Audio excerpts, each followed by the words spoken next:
Ketua Ikatan Persaudaraan Haji Indonesia atau IPHI Sumatera Utara Rahutman Harahap bertekad ingin membawa organisasi IPHI menjadi organisasi yang dapat memberikan manfaat, yakni bisa ikut membantu pemerintah dalam membangun keumatan.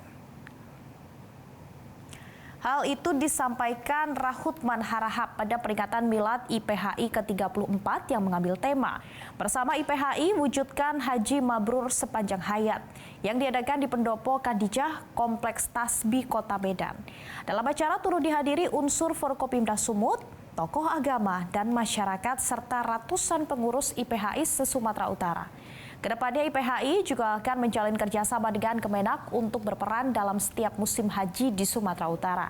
Selain itu, mantan Wali Kota Medan ke-15 ini menyatakan bahwa IPHI Sumut kini sedang merancang kerjasama dengan Bank Sumut untuk mendukung pembiayaan haji bagi jamaah yang mengalami kendala finansial untuk berangkat haji melalui program Kartu Haji. Didampingi sejumlah ketua IPHI Kabupaten Kota, Rahutman menyampaikan bahwa persoalan haji di Indonesia sangat kompleks. Karenanya perlu penanganan yang serius dan butuh kerjasama pemerintah dengan berbagai pihak, termasuk IPHI sebagai stakeholder haji.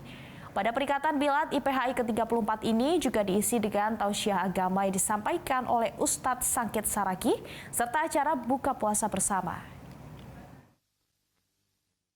Acara kita hari ini adalah rangka tasyakuran Milad IPHI ke-34 yang seharusnya tanggal 22 kita undur menjadi hari ini 24 yang dihadiri oleh seluruh pengurus wilayah, pengurus kecamatan di Medan dan kabupaten kota. Ada 6 yang hadir pada. Jelajahi cara baru mendapatkan informasi. Download Metro TV Extend sekarang.